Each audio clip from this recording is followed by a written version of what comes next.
Danny, this is so very specific that Hope Hicks is giving information on about how involved Trump was in the media and press aspects of the campaign. And that here's a line, Danny, that we were all just following his lead.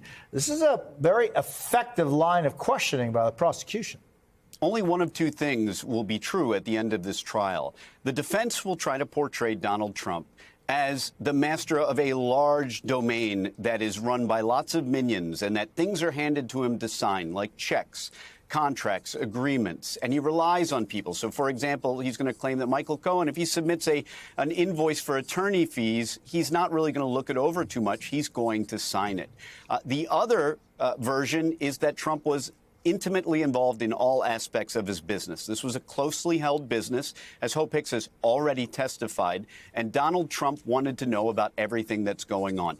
Only one of those two things can be true when the smoke clears in this trial. The jury's going to have to choose which one to believe. And if they believe that Donald Trump was intimately involved in all aspects of business, then they can draw an inference that Donald Trump would have known about something that Michael Cohen did, like pay off someone like Stormy Daniels. It's not as good as direct testimony, but that's what Hope Hicks is here for, among other things. She's here for what she heard and saw, but she's also here to describe to the jury that Donald Trump was someone who had his hands in everything at the business. He was not this aloof person who would just be handed bills and invoices and just sign them. And most folks out there are familiar with that kind of boss, someone who is relying heavily on the people below him and trusting in their judgment. The other kind of boss that many of us are familiar with are the ones that are control freaks. They're involved in everything. And that's what the prosecution is already trying to establish with Hope Hicks. And the jury can choose to believe that Donald Trump was that kind of boss, the micromanager, the one that was involved in all aspects. So that's a helpful point for the prosecution.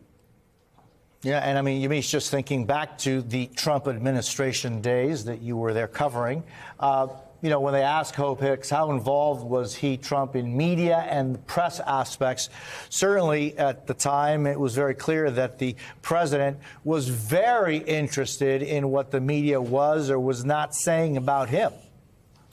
That's right. And you know what I find interesting about Hope Hicks' testimony, based on what we've seen so far, is that she first started off talking warmly about Donald Trump. There was all this reporting that there was still some cordiality there and that they felt warm to each other even if they hadn't talked in 2 years. And here she is at the top of her testimony saying that he was a good multitasker, that he was someone who understood deadlines, that he was someone who could sort of do a lot of different things at the same time and still be very effective. So I just think that that's interesting to point out. And then, as you said, when she's talking about the Trump White House, she's making it very clear that Donald Trump was in charge, that everyone sort of flowed up to him. I also think it's interesting that she's talking about the idea that she was in touch with him every day, and that the frequency of their communication just grew from when she was a Trump staffer on the Trump organization, talking to him only maybe once a week, and then moving that all the way up to every day, then almost every hour. So it's really interesting to hear her, one, just sort of describe Donald Trump in that way, but then two, also talk a little bit about how much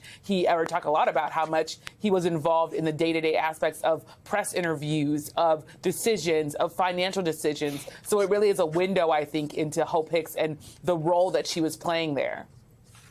And Danny, the fact that right now Colangelo is asking Hicks about David Pecker and about the access that he had to Donald Trump and the information that she no doubt had about Pecker. This is an important way to tie in Pecker's impact on all of this case.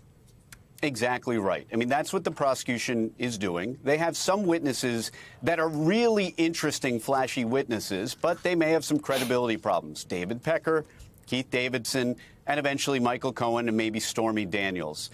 But by calling a witness like Hope Hicks, you tie all that together so that even if you take a witness like David Pecker or Michael Cohen on cross-examination and say, liar, liar, your pants are on fire, it becomes increasingly harder to cast doubt on the credibility or the believability of their statements if they line up with another credible witness, or even worse for the defense, a very credible document. And of course, that's probably why you see the defense fighting so hard on the authentication of documents, social media posts, things like that.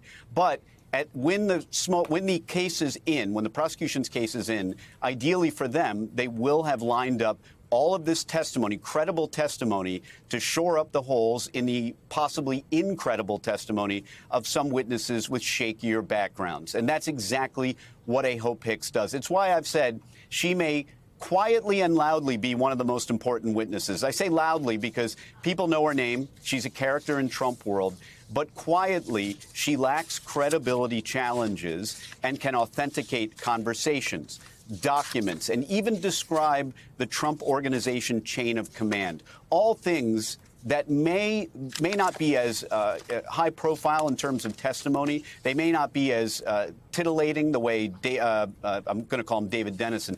Keith Davidson's testimony was. It may not be as scandalous, but Hope Hicks may quietly and also loudly be the state's more important of a lot of important witnesses.